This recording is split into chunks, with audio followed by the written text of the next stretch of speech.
Pourquoi tous les statues de Dogon? The master of masks speaks French. This country was once French territory. And through him, I asked the smith what he was carving.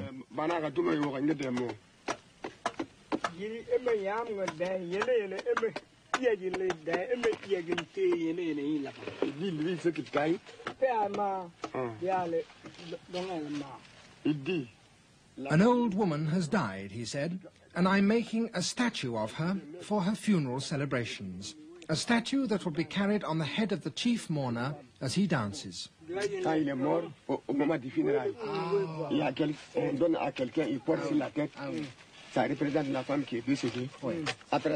Why has she got such a thin body? Because she was an old woman, he said. But if she was an old woman, then why does she have such young breasts?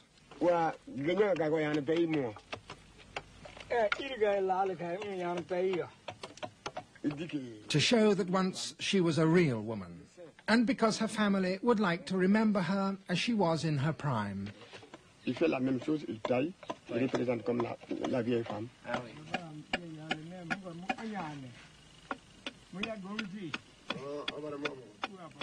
The other smith was carving a mask, a monkey mask, the master said.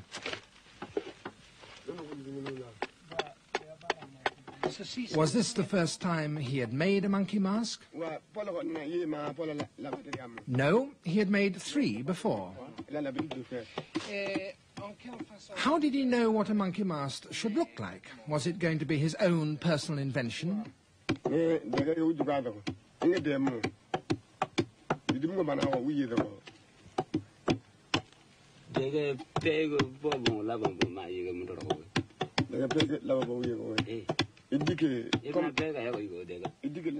An old blacksmith had once shown him one and told him how to do it. Apart from the ones he had made himself, had he seen any others? No, only that first one.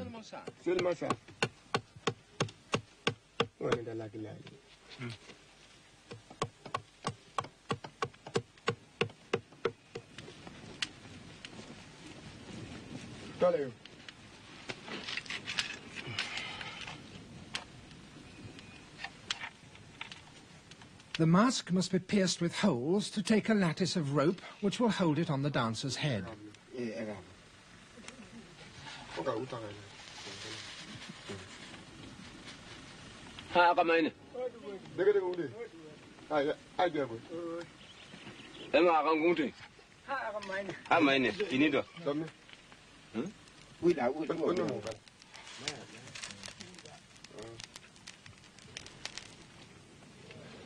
The actual threading of the rope is never done by the smith. That is the responsibility of another official of the Mask Society.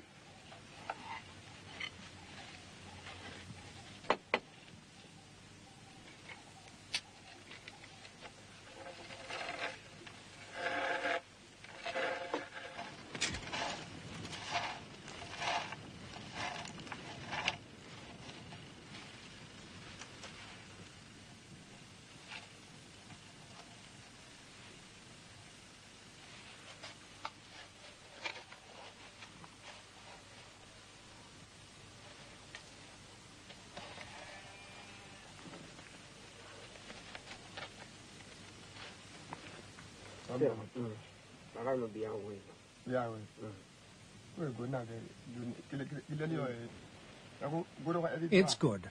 All that remains to be done is to paint it black with a special vegetable sap. Some people say that art these days in Africa is dead.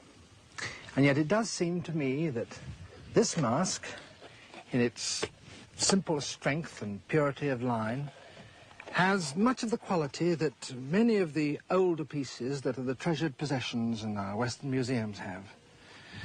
And yet I know, to my certain knowledge, that it was only cut from a baobab tree some 3 days ago. But of course, art with a capital A has very little meaning for the Dogon. They have no such word for it in their language. For them, a mask like this, sculpture, is not something to hang on the wall or put on an occasional table. For them, it is something which has to be seen in a proper context, on someone's shoulders, surrounded by costume, in motion, accompanied by the throb of drums. Only then does it cease to be a mere piece of hewn wood and become a powerful symbol that the whole community understands. And until that moment comes, a mask like this will be put in a sack and stuffed in some corner in a dusty hut, unregarded. It's difficult to ask a Dogon if he thinks a carving beautiful or ugly, good or bad. How do you translate such words? How can you be sure that they mean the same thing to him as they do to you? The Dogon don't look at such sculptures as these as ornaments, but as religious statements. Their myths, their philosophies are expressed not in books, nor even primarily in spoken words, but in images.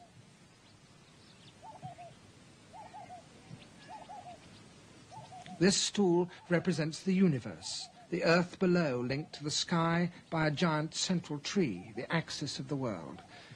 And on the stool, the first man and woman, created directly by Amma.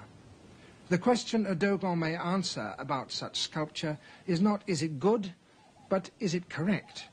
Not is it beautiful, but does it speak eloquently of the ancient truth?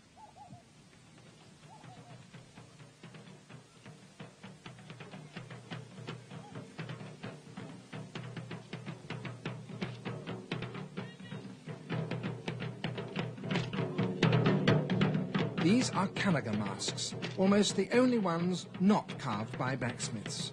Each is made by the dancer himself for his own initiation.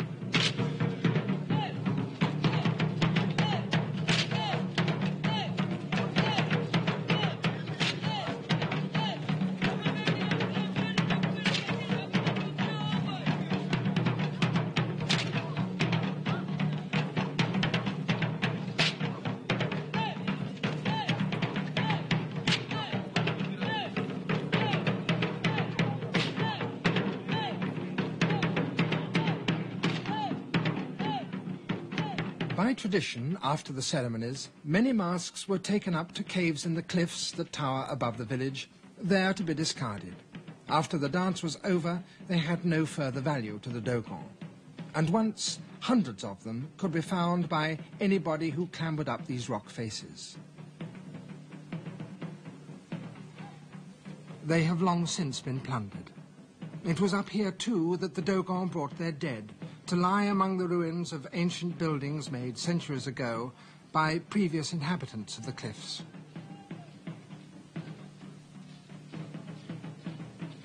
But some caves do still contain masks, secret caves in remote valleys known only to one or two of the most important men in the mask society. Deep in this cleft lies the mother of masks, which is haunted by the greatest of the ancestral spirits. It is 20 feet tall and so magically powerful that no man may wear it.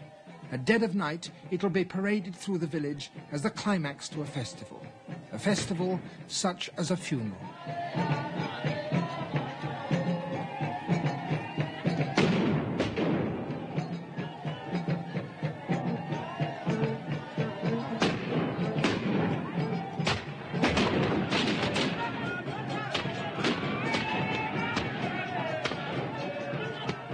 The Dogons say that the sounds of their guns are tears for a lost companion.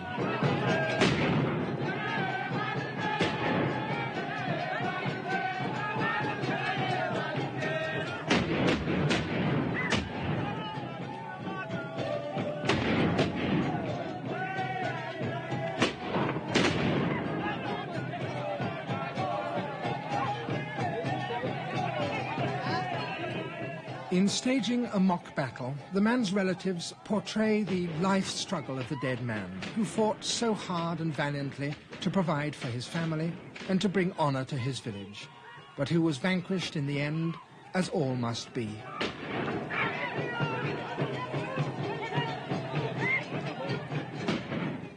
And yet, such an explanation is too simple. For these funeral celebrations are at once a mourning and a thanksgiving, a drama and a comedy, a pageant rich in symbolism, the full meaning of which is only comprehended by the wisest of men, and an exciting, thrilling occasion that will be the talk of the villages along the cliffs for months and will never be forgotten by anyone who was there.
As night falls, whirling bull roarers sound.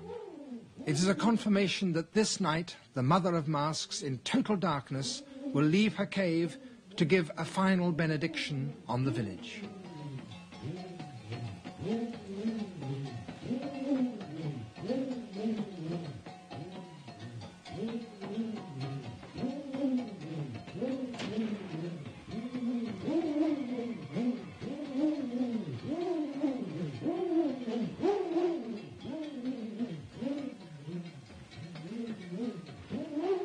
The pageant and drama continue throughout the night.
In the blackness, reality dissolves.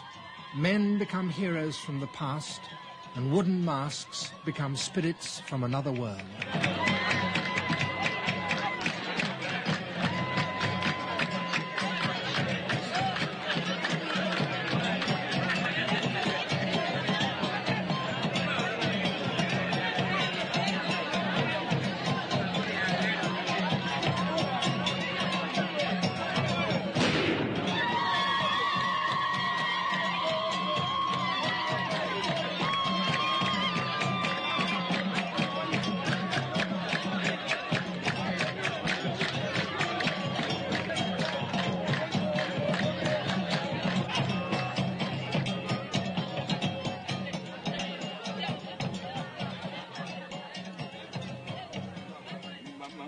baba, ogo amma baba baba baba baba baba, ogo amma baba baba baba amma baba hina baba baba baba